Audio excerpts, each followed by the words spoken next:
let's start. So thank you for coming for this time.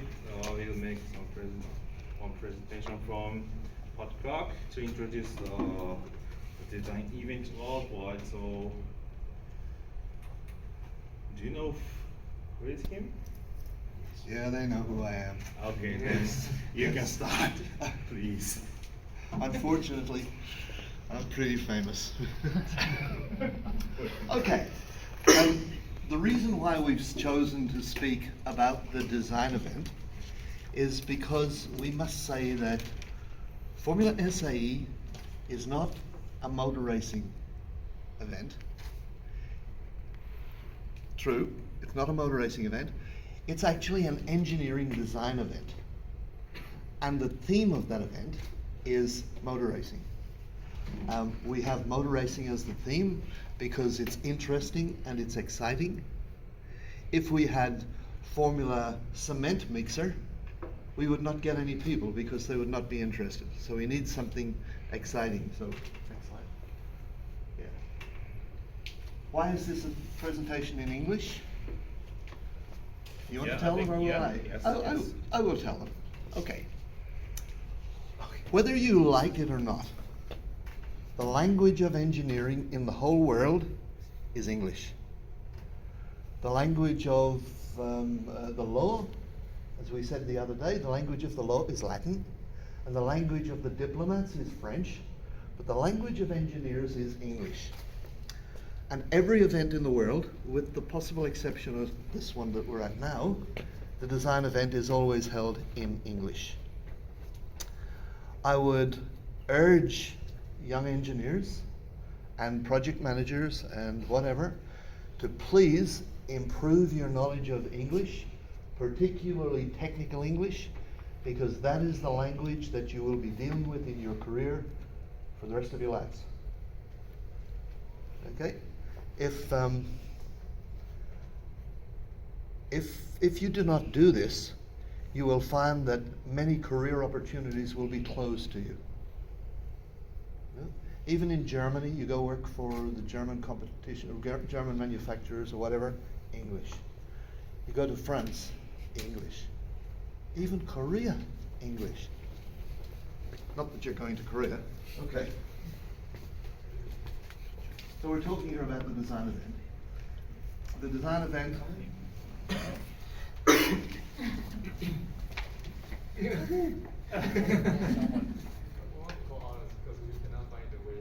Oh, okay. The design event is where you defend your design before experienced judges. Here we can see there's a discussion. A young student from, in this case from TU Delft, is explaining to the judge about his suspension geometry. Next slide. Yeah. As I said, Formula Fsae is not a motorsport event. Formula Fsae is an engineering design challenge with a motorsport theme. If a team or if students do not see the importance of the design event as part of Formula Fsae, they miss out on the opportunities that we're actually giving them. What we're trying to do is we're trying to create for them a scenario which will be what it's like when they go into business. Like when you go working for a boss. Your boss will require reports. We require reports. Your boss will require cost control. We have a cost event. You will have to present your project. You have to work within a time frame, time management. You have to work within a budget, budgetary management. All of these things are part of Formula Fsae, and particularly with respect to the design event. The teams who come here are only interested in racing their car are actually losing out on a massive opportunity to learn about business and industry when they graduate. Okay, talking here about the first part of the design event is going to be the documentation. You know, We'll wait till he's finished. There is a special fee when you're late. We charge extra.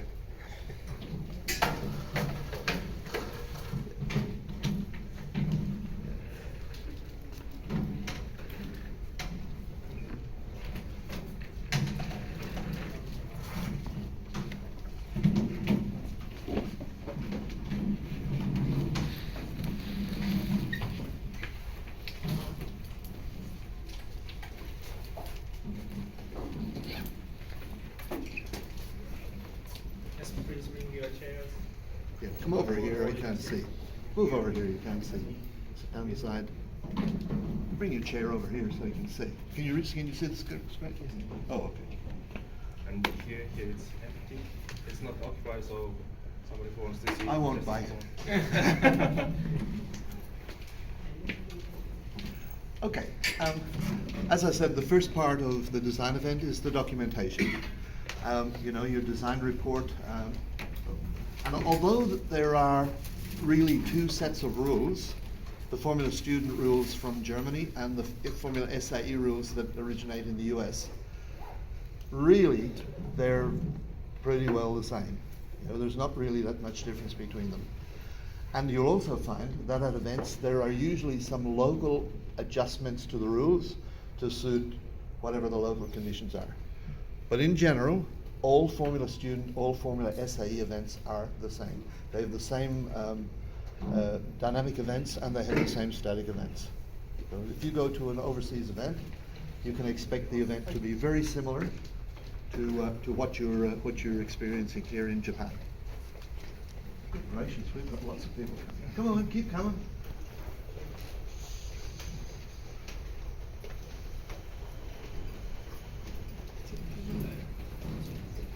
Different years of famous. I didn't think we were going to have many people. You can't see the screen from over there. Maybe bring your chairs over and sit along the wall or something. Okay, then I should. Yeah. Yeah.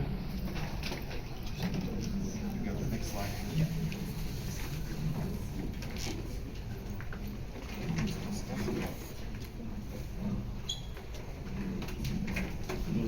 Yeah, you can sit on the floor. That's where you belong. Sit down on the floor where you belong. Grab a chair and bring them over here. Bring your chair over here. Yeah. Right over here. So you cannot see in the screen from there, so you can move chairs and table. It's okay. Yeah. But you have to move here, move again.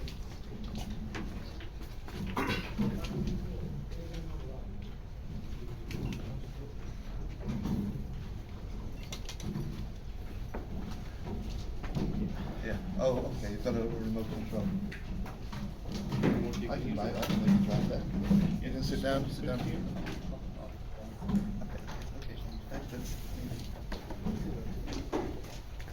Okay, we're sitting. You can't see over there. Go over here. Come on, bring your chair.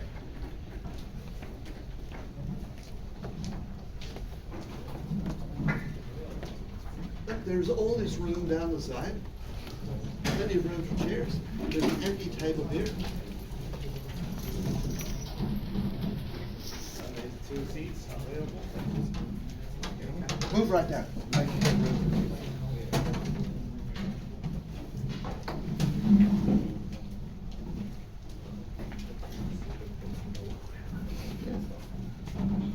I wonder how many more people we're going to get. Okay. We're back talking about the design event. The design window, the period of time in which you are in front of the judges, you have at the very most 1 hour, and sometimes much less than that, to present your year's work. At most events, the window is 40 to 45 minutes, judge face to face with the judges. The judges will then step away for about 10 minutes to collate the scores, and then for 5 or 10 minutes they will give you some feedback.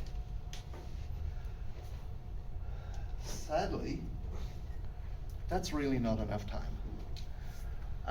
You know, you've worked on this project for 1 whole year, and we're asking you to defend it in, I went the wrong way. We've asked you to defend it in only 45 minutes.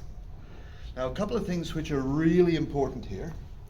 One is that the judging starts, if the judging starts at 9 o'clock, the judging starts at 9 o'clock. If you're not there, the judging starts at 9 o'clock without you. So your time is only short. It is so valuable, you cannot waste it. You must be at your judging place in time and ready. Okay?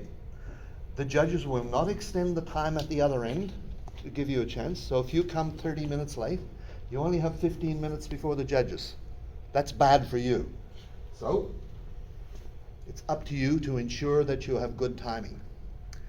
The judges will not extend it because they have another team coming. There is no room to extend it. You lose. You cannot defend, you cannot get a good design score in 15 minutes. The other thing is, it shows gross disrespect for the judges if you are late. You know, that gets you, you know, get bad vibes when you arrive late. So if something happens and you're going to be late, please send somebody to the judges to explain and apologize. I mean, you're not going to get more time, but at least you can do the correct thing and apologize so that there is no ill feeling. Come on, inside and sit down. This picture here shows what happens at most events. The judges are sitting there working their scores. This lady here, she's a scribe or a secretary. So she jots down all the judges' notes and feedback and whatever. So whilst the judging team are judging the next team, she will type down the scores and the remarks from the previous team in order that you can get feedback. Okay. I've gone the wrong way again. I'm holding the thing upside down. Okay. How the judging generally works globally is that the senior judge, you'll have 5 or 6 judges, something like that. The senior judge will introduce the judges quickly, and he will welcome the team, of course. And the team leader is then asked to introduce the key members of the team, 4 or 5 or 6, no more. Don't overwhelm the judges. Nothing is worse than having 5 judges and 152 students all coming in on top. That's what happens in India. Go away, give me air, I need to breathe. Okay, so the team leader, he gives a brief overview. This is our 2019 car. This year we've gone to EV and 10-inch wheels, and introduce the people. This is the chassis engineer, this is the brakes engineer, this is the EV engineer, this is the bodywork engineer. And then we join those people with the judges, and the judging proceeds. Okay, pretty straightforward. Okay. As you can see here, the judges have teamed up. The team are in their white shirts. The judges are discussing matters. This is in Germany, and this is one of the men that I appointed as my successor as chief judge in Germany. I was the chief judge in Germany for 11 years. I was the chief judge in Australia for 16 years. And these days, I'm the advisor to Formula Fsae Japan. And I love it. Okay. This is an EV car, of course, as you can see. Okay. So we'll have a look at the design event, the way it's seen by the different people involved. How do the students see it? How do the judges see it? How does the competition see it? So first we'll have a look at the challenges that are faced by the students and see how they handle understand the design event. Okay, sadly, some teams do not take the design event seriously. Their only interest is in the car racing side of it. So they're missing the huge opportunity for education that Formula Fsae is giving to you. We're not trying to make the next Lewis Hamilton or Sebastian Vettel. That's not what we're here for.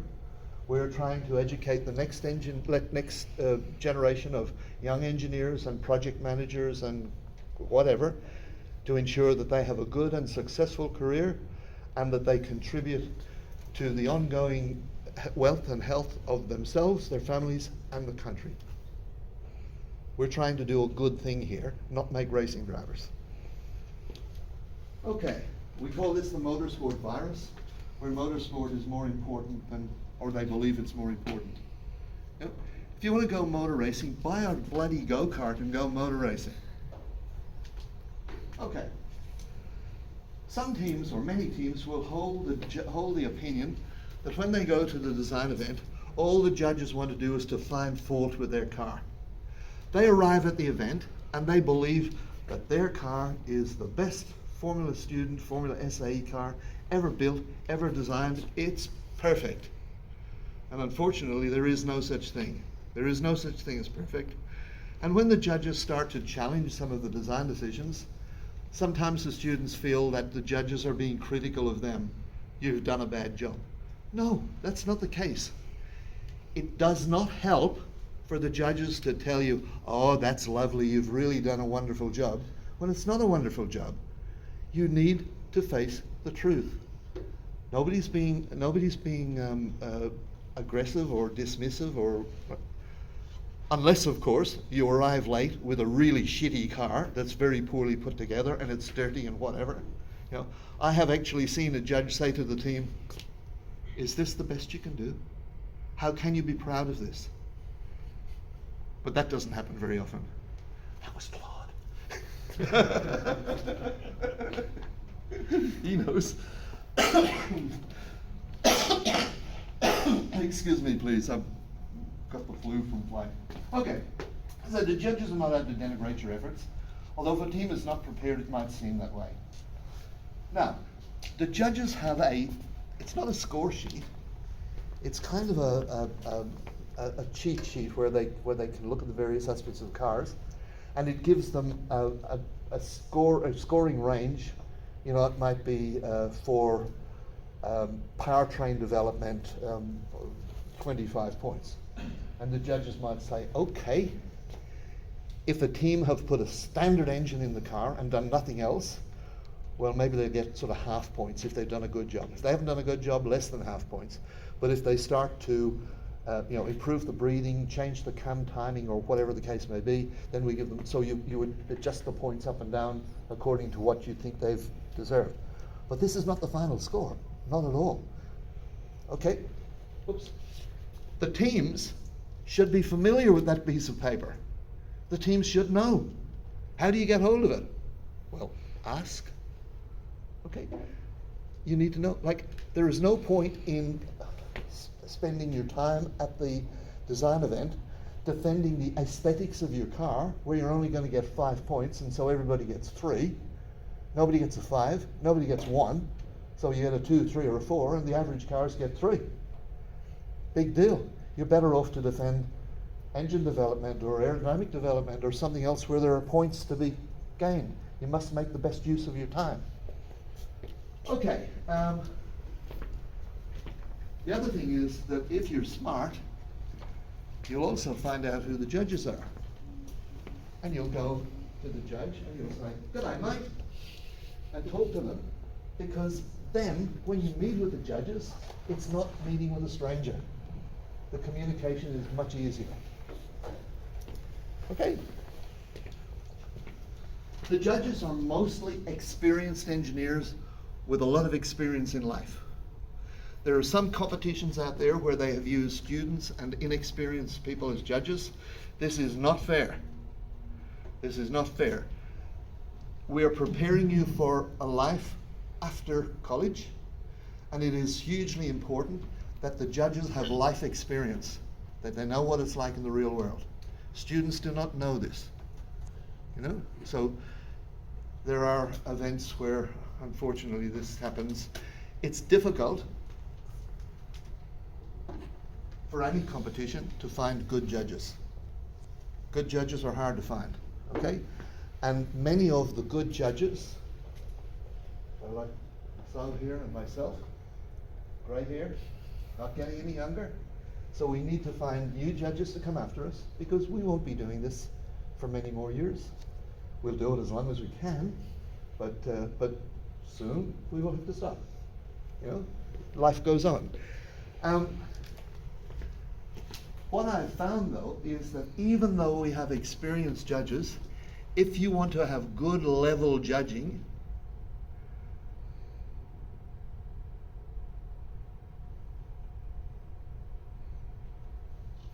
is your telephone more interesting than what I've got to say?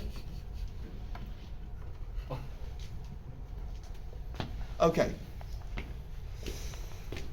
I have found that it is important to remind the judges before every competition about what the judging is all about. Otherwise, what happens is the judging groups come in, some judges judge easy, high scores, some judges low scores, and then it makes it extremely difficult for the coordination and the moderation of the scores to make it fair. Okay? There is a perception that the judging is subjective, and you have to say, to a certain extent, yes, it is. But you cannot believe how hard we work to make the judging as objective as we can make it. We must do this to be fair to you. Here we have a case where this is Stephen Fox.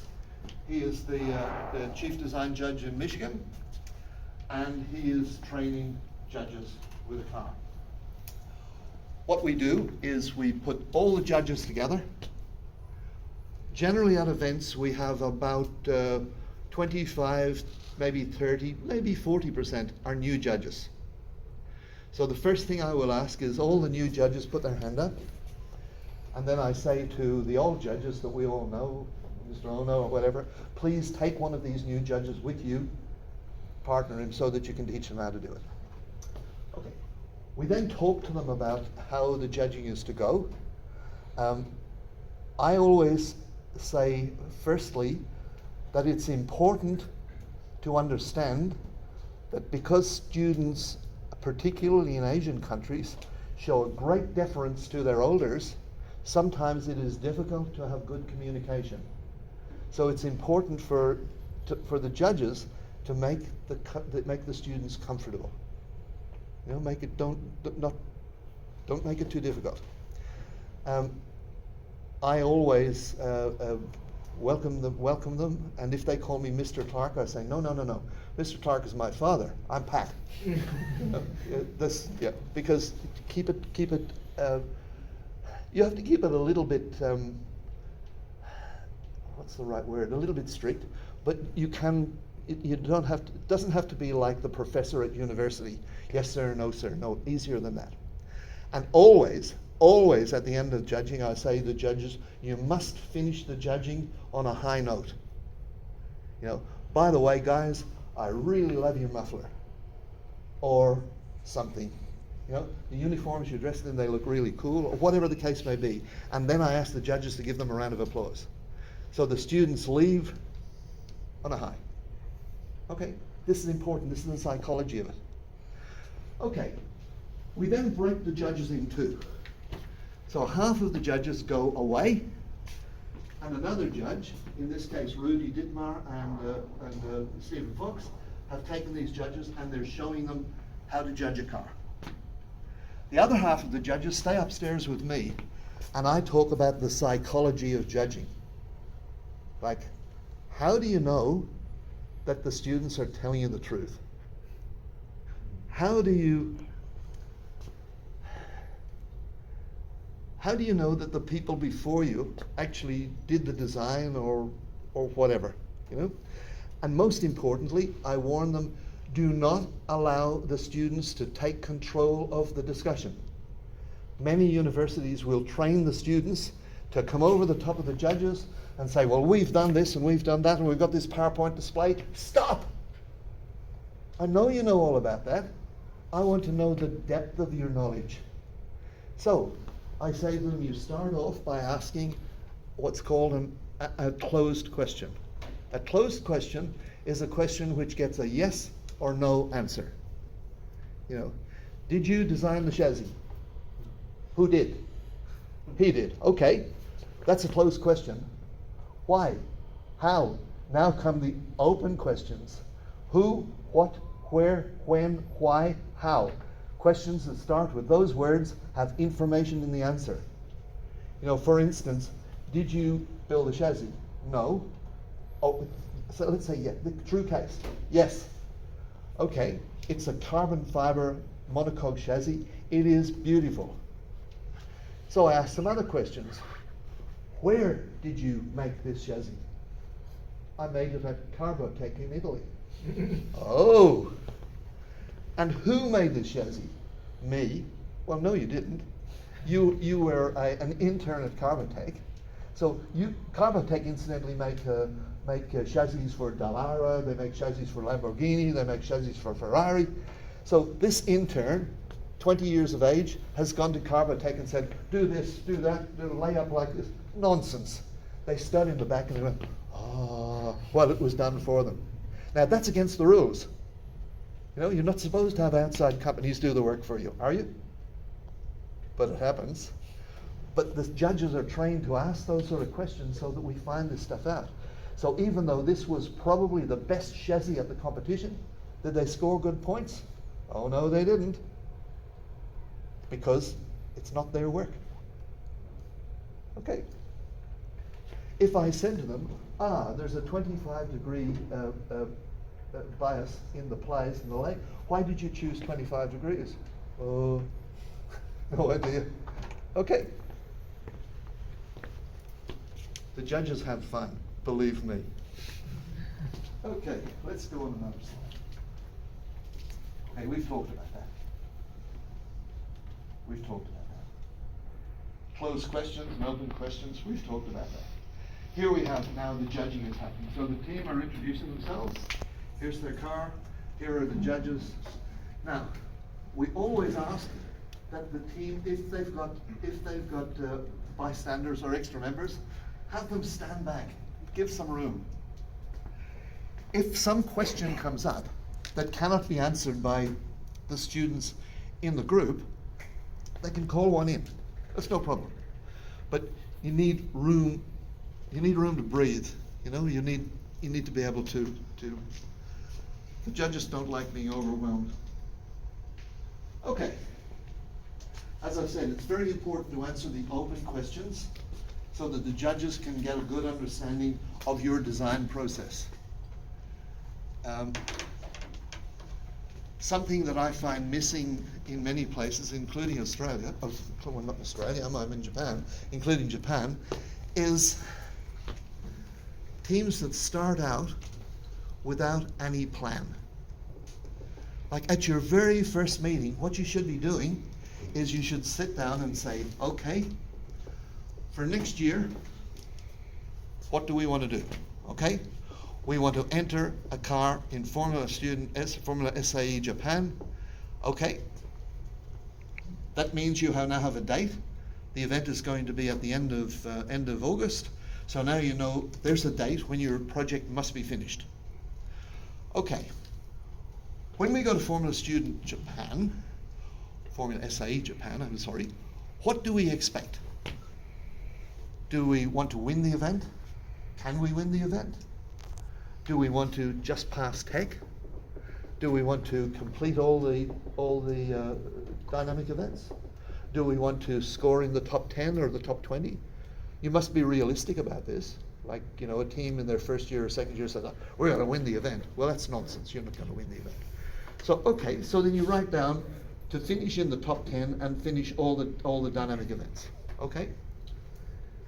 Next thing is, what do we need to do that? What tools do we need to achieve what our plan is? Okay? Come in and sit down. Find a seat. There's the seat there with a bag on it. Look down there. Okay, so you think, okay, so we need a car which weighs less than 200 kilograms. We need Come on, you're right. We need 50 kilowatts. We need whatever tires or this, that, the other. Okay, so you write all those things down. That's what you need. So now you write down, how are we going to achieve these things? How are we going to do it? This is before you think about monocoques or roll centers or drivers or any of that nonsense. You must have a plan. If you fail to plan, you plan to fail. Simple as that. If you fail to plan, you plan to fail. Like, so if you just start off at the beginning of the year thinking, oh yeah, we'll make a car, and you know, and generally you got a group of guys that said, oh, okay, I'll do the suspension. Somebody else says, yeah, I'll do the engine. And then there's the guy who says, well, I'll drive. You know, he's a pest. Send him away. Okay. As I said here, going back to what we're doing, it's very important that the judges get answers to these open questions so that they can understand the design process, the logic behind why the decisions are made. Teams have lost points when they say, the man who designed that is not here. What they're usually telling the judge is that this is the same pedal box as we had last year, and the year before, and the year before that, and the man who designed it, he has graduated and he now works for Honda Motor Company. Okay. So no points because he cannot, why did you design it this way? Don't know. Why are you using it? Oh, it worked pretty good last year. Sorry, that's not a good enough answer. You know, this is a design competition. You know, whether it works well or doesn't work well, we'll see that in the dynamic events. That's proof of concept. That's another thing. But in here, we're talking about design. Okay. The judge will accept that a designer may not be present, but he will not accept that you don't understand why something was designed the way it was designed. Okay. A word of warning. I have this event here is my 58th Formula Student or Formula Fsae event. My first event was in 1994, and I've done a lot since. I was the chief judge in Australia for 16 years straight. I was the chief judge in Germany for 11 years straight. I've done a lot of events. There is nothing in a Formula Student car or a Formula Fsae car that I have not seen before. Nothing.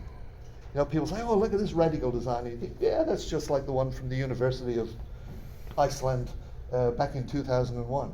You know, there is nothing new. There's nothing new. Okay, so when a judge asks, well, why did you do that? He knows the answer. He wants to know, he doesn't want to know actually why he did it. He wants to know if you understand why you did it. You know, why do you have push rods? I know why you've got push rods, you know. I understand all that. But I want to hear the student tell me why he's got push rods. And I don't want to hear an answer like, oh, all Formula Student cars have push rods. Well, no, they bloody don't. You know, there is a reason why cars have push rods or pull rods or direct acting suspension or DD on axles or whatever else. Why you do it? You have to tell the judge, you know, and saying something like, filter, you're right. So as I said, if you don't know the answer and he asks why, two things. You either say, I'll find the person who does, or you say, I'm sorry, sir, I don't know. That is the correct answer. Do not try to lie to the judges. And do you know what happens when you say to the judge, I'm sorry, sir, I don't know? He'll probably tell you. And now you do know. Am I right? I've done this a lot. Okay. Sometimes the judges will play what's called the devil's advocate. Now, I don't know if that's a term that's used in Japan, but what it means is that the judge puts up a counter argument. So for instance, if you have 10-inch wheels on the car, the judge might say, why don't you have 13-inch wheels? 13-inch wheels have much more room for the brakes and the suspension. And he wants to hear your argument in favor of 10-inch wheels. But if you've got 13-inch wheels, he'll say, why don't you have 10-inch wheels? 10-inch wheels are lighter, lower moment. He wants to hear you defend your decision. He wants to hear the answers why you chose. And they were left over from last year is not a good Not a good answer. Okay. Oh dear. If you say, please, please, please don't do this, do not say to the judge something like, oh, we all know this, or everybody knows that, or as you and I both know, because that's actually being disrespectful to the judge. Now, we have many, many years of experience, and you trying to put over the thought that you know as much as Mr. Ono is absolute bullshit. You know, it's being disrespectful to this man. So you never make statements like that. Okay. First of all, you know, we all know 10-inch wheels are faster. Well, really, are they? Firstly, we don't know that. And secondly, where's the proof? Where's the testing? Where's the verification? You know? Secondly, as I said, the word we is being disrespectful to the judge's experience. Now, it's important to understand that the design event is not all about the car. It is not necessarily going to be that the best car wins design. Because many teams can bring the best car that we can recognize as being the best car, but they don't know why. You are in a far better situation to finish in 10th place and understand why you finished in 10th place than to win the event and not know, because you haven't learned anything. Okay, so we generally hear that they say, oh, look, our car is much nicer than them. How could they beat us in the design event? Well, they beat you in the design event because they understood their car better. They were able to get better answers. You know, that's how it works. Certainly, a nice car, beautifully presented, nicely designed, is going to help you a little bit because the judge goes, he's happy to see it. Whereas if it's dirty and not so nice, not so happy to see it. Some cars you wouldn't even touch. Okay, that's an interesting. I popped that picture up just for fun. This is me here in 2003. This gentleman here is Craig Powers. He's a judge around the world. This is Justin Ulland, who was the team leader of this team. This is Alan Staniforth. Do you know the name Alan Staniforth? Alan Staniforth has written a book on suspension and stuff. Unfortunately, Alan is no longer with us. This gentleman here is Doug Gore.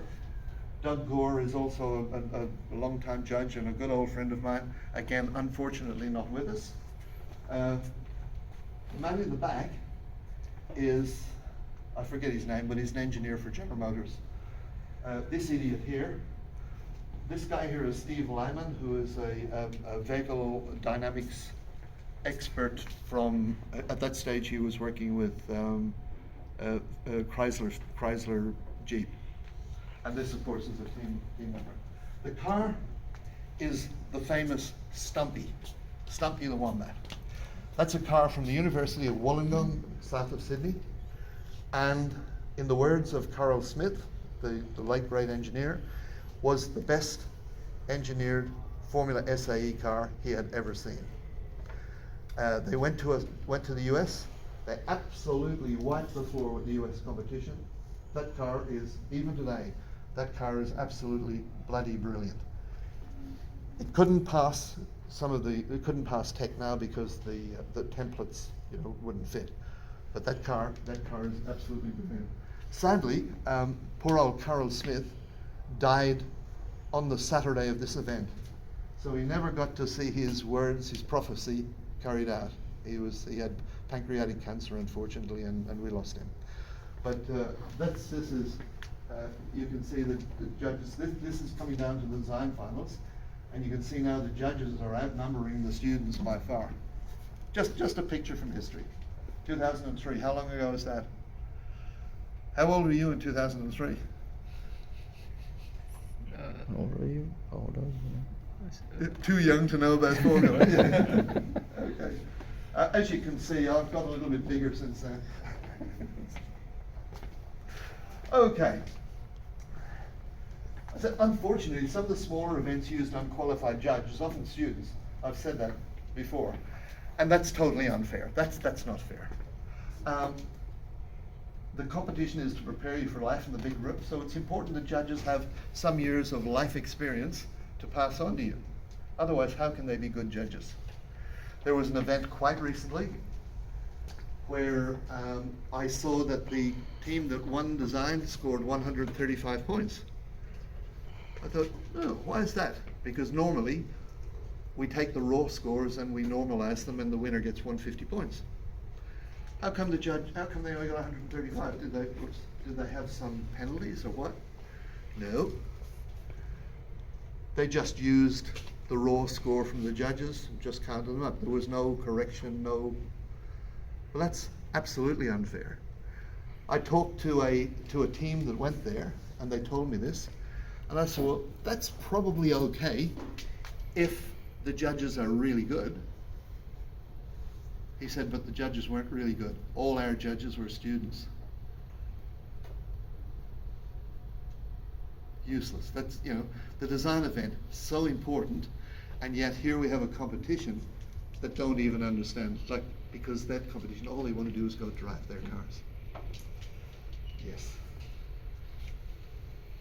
Coaching, or training the judges, has shown us to be the best method of making sure that the scoring between the different groups is close.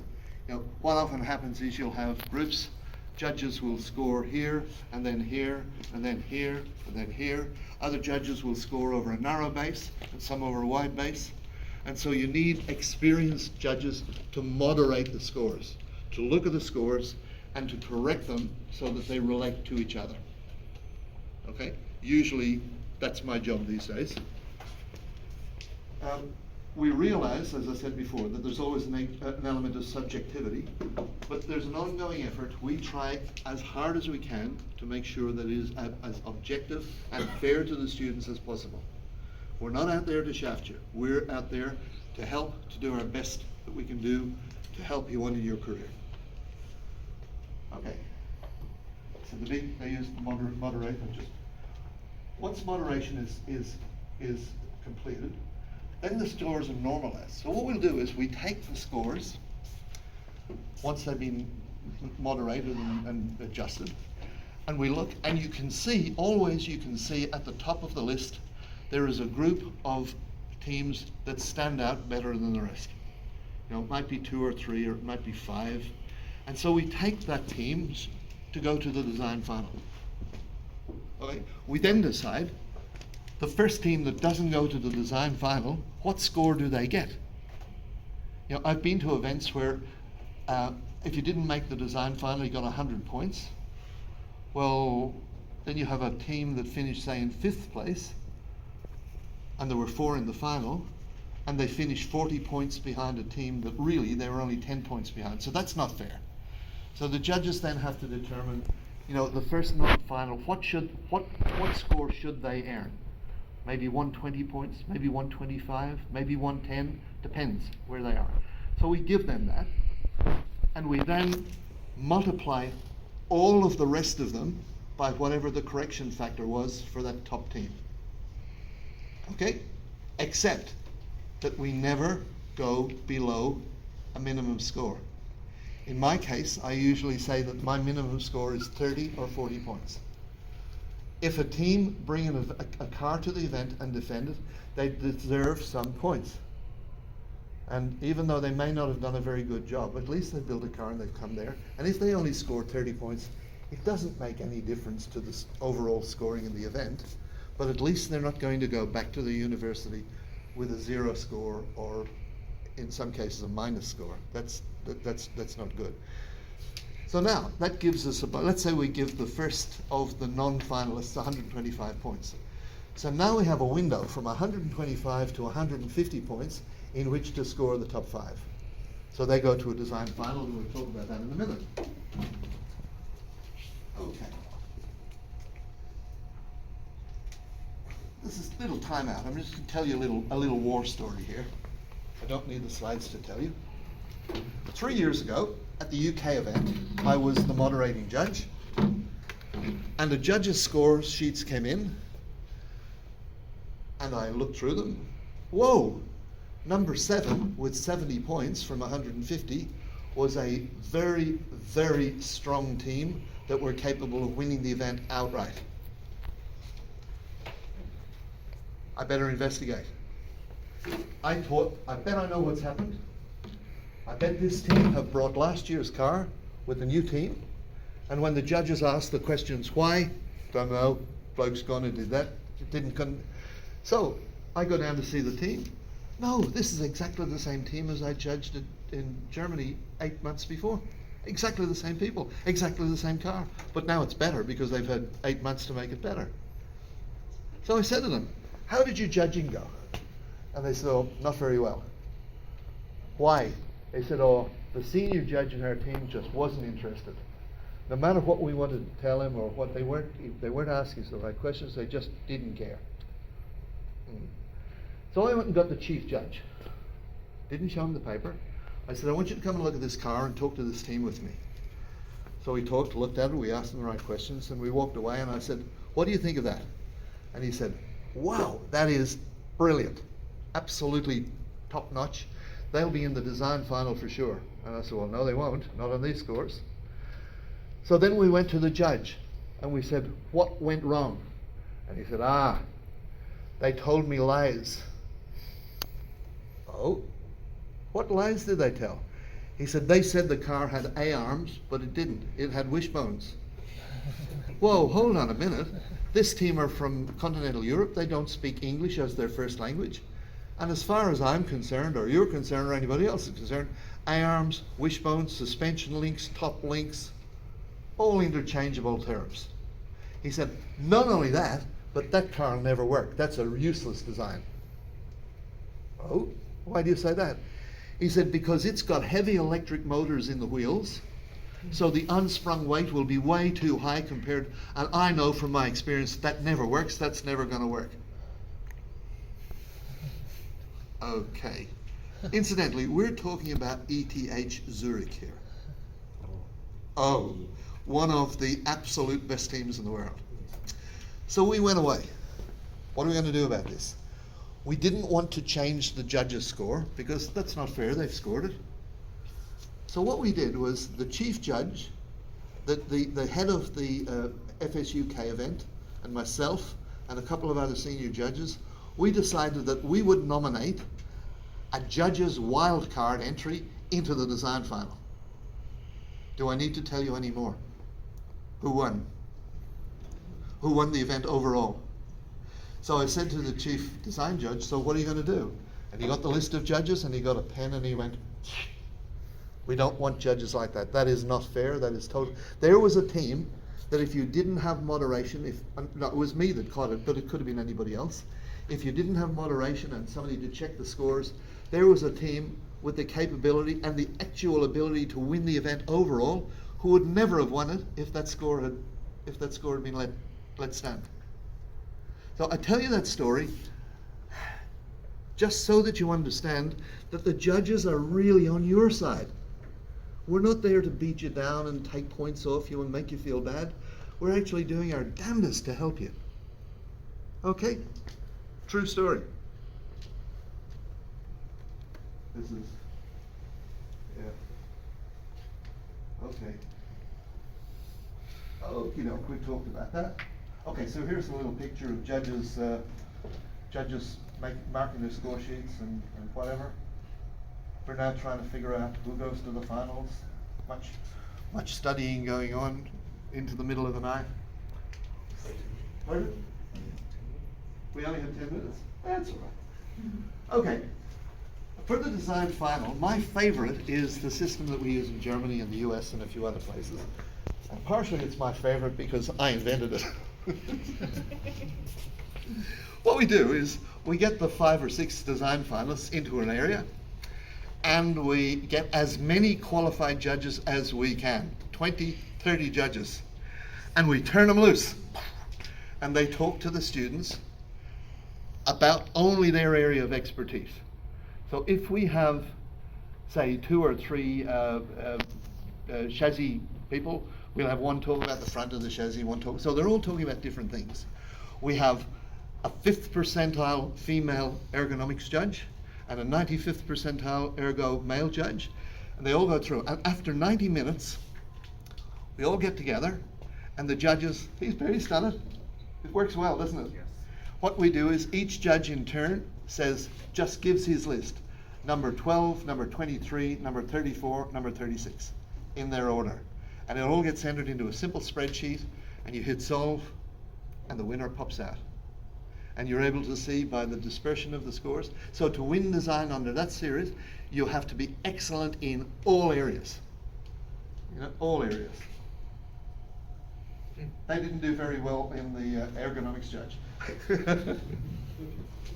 Okay, talked about that. It's successful, it's popular, it's used in US events in Canada, India, Germany, very other events.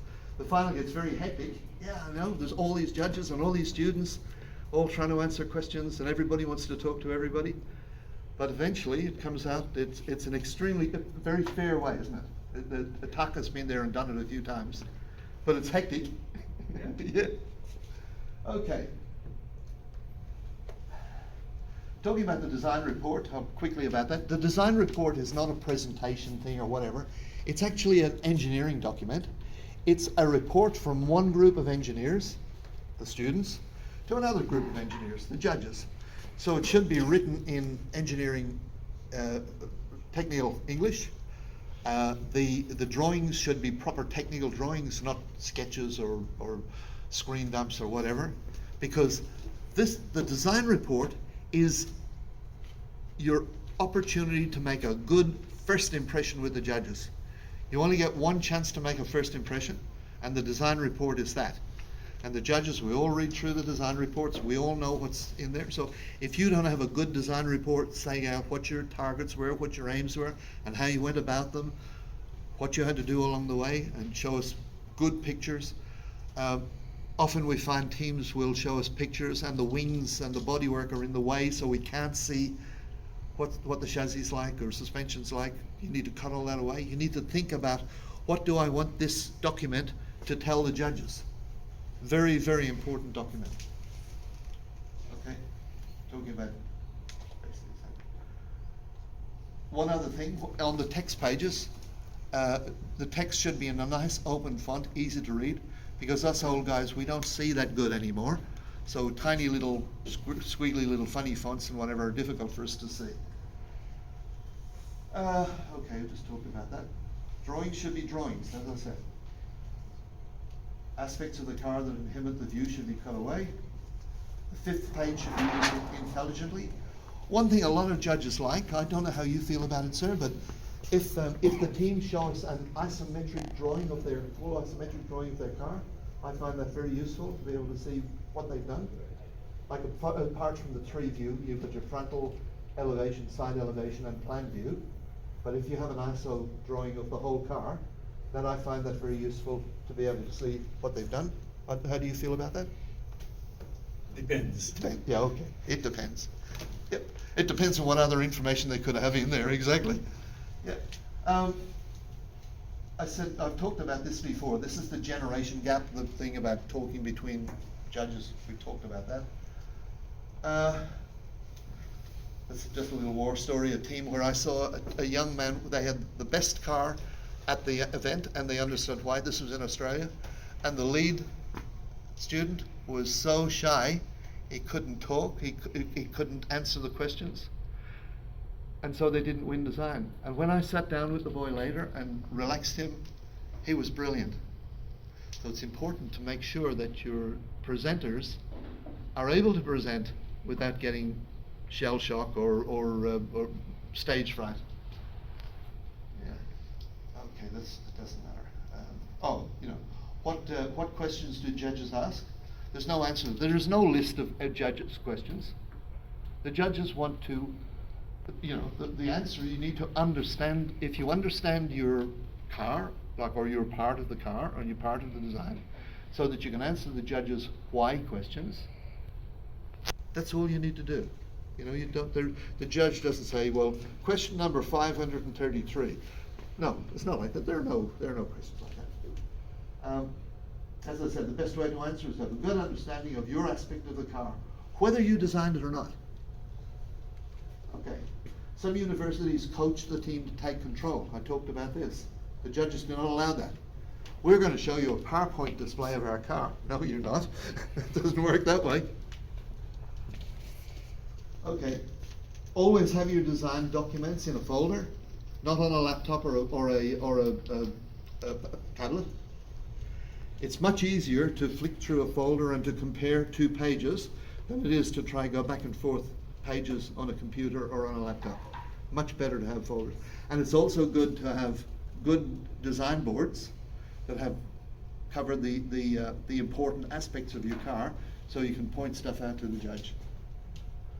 Okay, FaceTime is never enough to fully defend some flaw we can't fix. The leader's introduction should be short. We've covered all that. At the end of the judging period, we've also talked about that.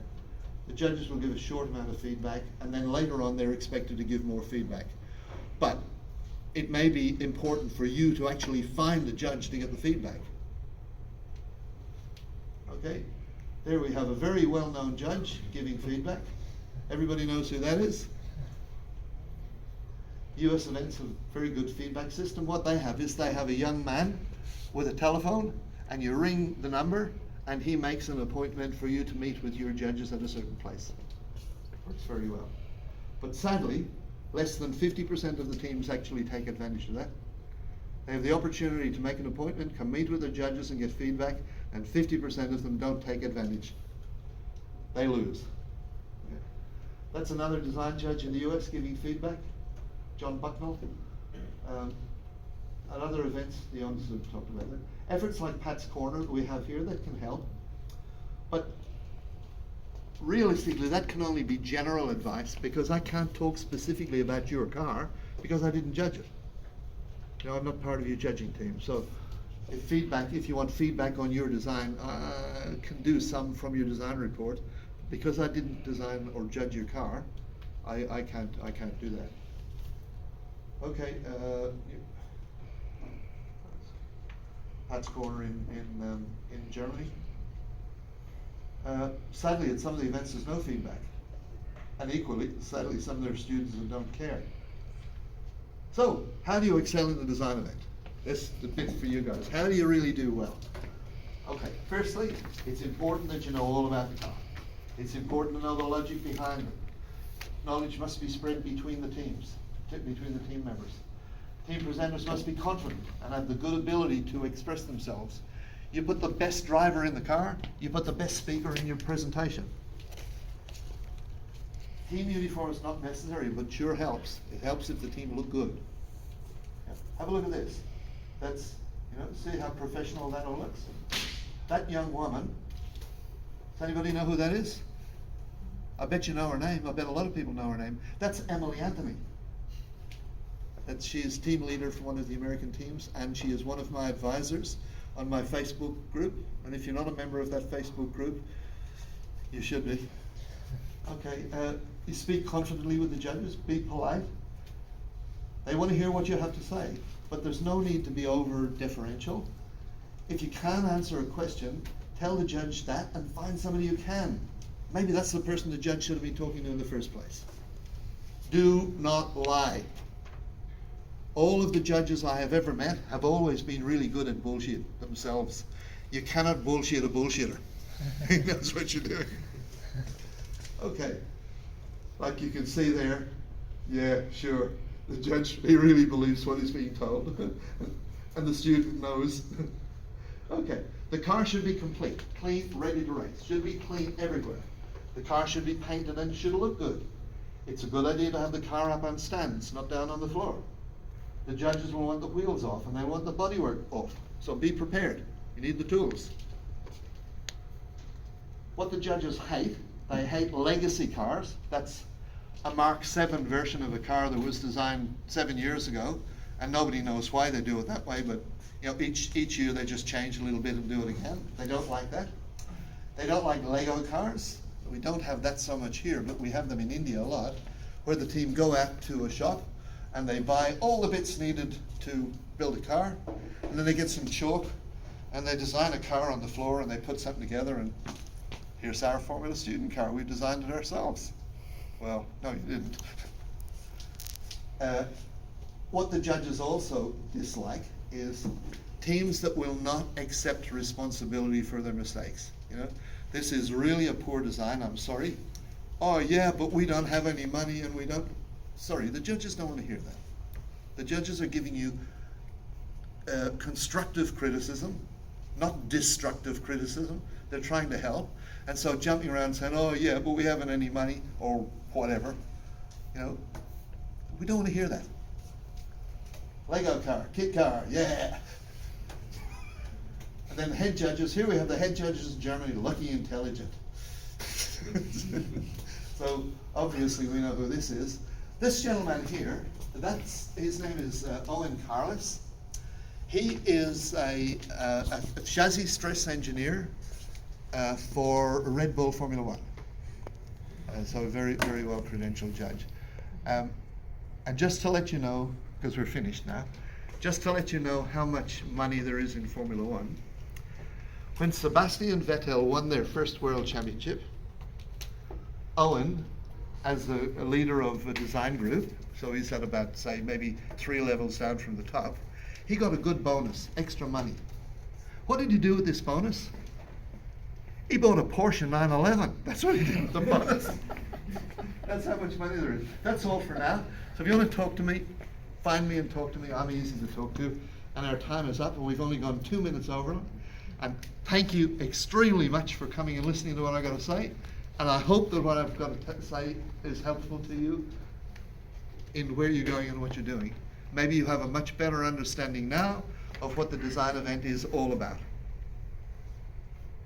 It's important. Believe me, it's important. Thank you all very much.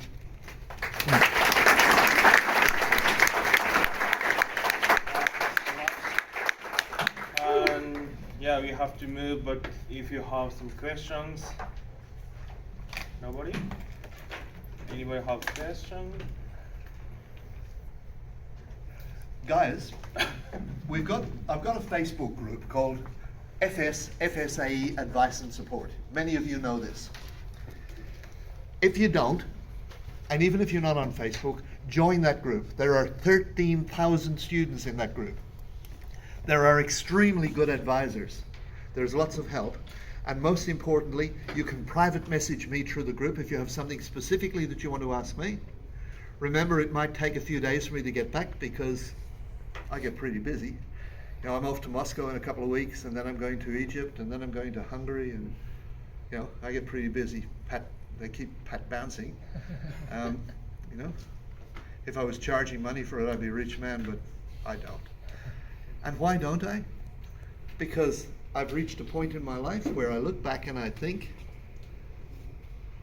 life has been good to me. Along the way, I have had a lot of help. I've had a lot of good advice. Now it's my turn to give back. That's the way, you know, so it's my turn to give back. So I don't charge to do seminars or anything like that. It's just, I'll come and do what we do. Whatever I can do to help you. I'm easily available, easy to talk to. I don't have a generation gap. We don't have any difficulty talking with Pat. And as a result, I'm able to, you know, I know that over the years, as I said before, this is my 58th event, and I know over the years I've been able to help a lot of young students, you know, in their life to do what they do.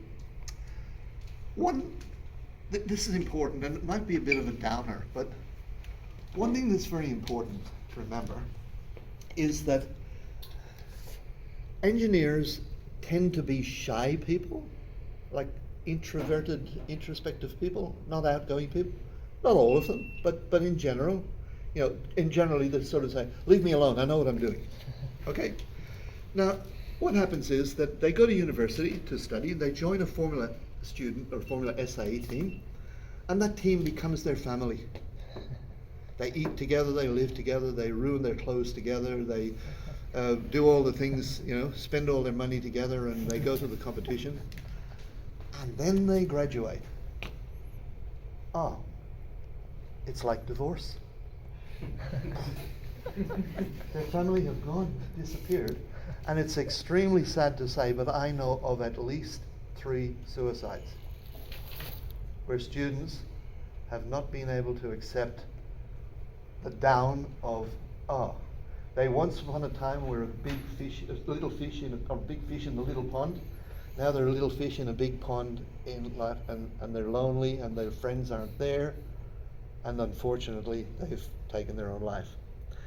So I would just say particularly to the team leaders, watch out for team members who are maybe a little bit susceptible to depression or whatever. Put your arm around them, give them a helping hand, give them a nice job, make them feel strong, because we're not about that. That's one of the sad things that happens. You know, we don't think about that, but now that I point that out to you, you understand. You can see why that happens. As I said, I know there may be more, but I know of 3: one in Germany, one in Australia, and one in the UK. The usual giveaway is you'll see on the card they'll say, remembering John Smith. Oh, John Smith. Oh, he was a member of the team 2 years ago. Oh, so what happened? Oh, nothing. They don't want to talk about it. You know, you think, oh, okay, I know. He wasn't killed in a car accident, or he wasn't, you know, so, yeah, so it's just, look, I'm sorry that that's sort of a sad thing to talk about, but we live in the real world. All right? Really, that's enough. Thank you. Thank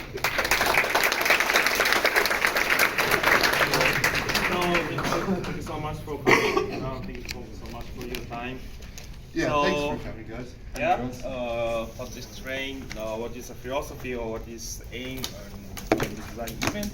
This is almost all everything is same in here in Japan, Fsae Japan. But we will give you some feedback from our side as Japanese judges. So if you have time, just come to the arena before our. Yes, please. And please move back your chairs and tables. The location before. Thanks so much.